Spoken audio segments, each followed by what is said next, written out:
একটা প্রশ্ন দিয়ে শুরু করি। আপনি কি বিশ্বাস করবেন মাত্র একটা টাকা আপনার জীবন বাঁচিয়ে দিতে পারে? সেদিন স্টেশনের প্ল্যাটফর্মে আবির যদি না দাঁড়াতো তাহলে হয়তোবা এটা কখনো উপলব্ধি করতে পারতো না। আবির যখন ট্রেনের জন্য অপেক্ষা করছিল তখন এক বৃদ্ধ ভিক্ষুক আবিরের কাছে হাত পাতল।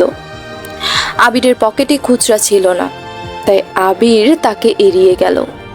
কিন্তু আবির জানতো না সেই একটা টাকা বা অল্প কিছু দান না দেওয়াটাই ছিল আবিরের জীবনের সবচেয়ে বড় ভুল, অথবা হয়তো সবচেয়ে বড় শিক্ষা। ঠিক 5 মিনিট পর যখন ট্রেনটা প্ল্যাটফর্মে এলো তখন এমন কিছু ঘটল যা আবির হয়তো কখনো স্বপ্নেও ভাবেনি। আবির তখন খুব অহংকারী ছিল। টাকা, ক্যারিয়ার আর সাকসেস ছাড়া আবির কিছু বুঝতো না। ওই দিন খুব জরুরি একটা মিটিং ছিল। স্টেশনে পা দিতেই সেই বৃদ্ধ আবিরের সামনে এসে দাঁড়ালো। তার গলার স্বরটা ছিল খুব করুণ। সে বলল, বাবা, একটা টাকা দিবি? সারাদিন কিছু খাইনি।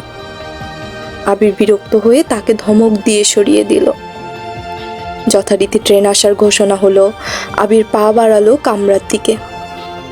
কিন্তু হঠাৎ আবিরের মনে হলো আবিরের মানিব্যাগটা পকেটে নেই।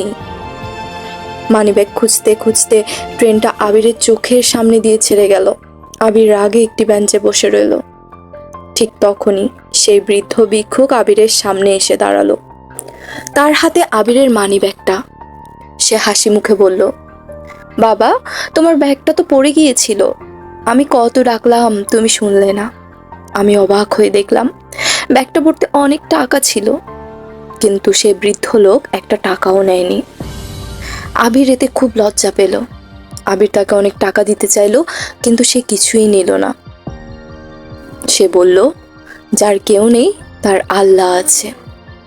ঠিক 10 মিনিট পর স্টেশনের টিভিতে ব্রেকিং নিউজ ভেসে উঠল। যে ট্রেনটা আবির মাত্র 5 সেকেন্ডের জন্য মিস করেছিল, সেই ট্রেনটা একটা বড় দুর্ঘটনার কবলে পড়েছে। আবিরের সারা শরীর ঠান্ডা হয়ে গেল। আজ যদি আবির ট্রেনটা পেত, হয়তো আজ আবির এখানে দাঁড়িয়ে থাকতে পারতো না। আবির বুঝতে পারলো ওই বৃদ্ধকে একটা টাকা না দেওয়ায় আবির যে সময়টা নষ্ট করেছিল, সেই সময়টা আজ আবিরকে মৃত্যুর হাত থেকে বাঁচিয়ে দিল।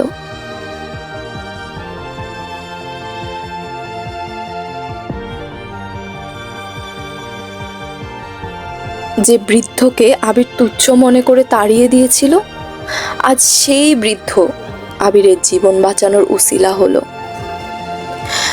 আমরা মাঝে মাঝে ছোটখাটো বিষয় নিয়ে খুব বিরক্ত হই। আমাদের কাজ সময় মতো না হলে আমরা আল্লাহকে দোষ দিই।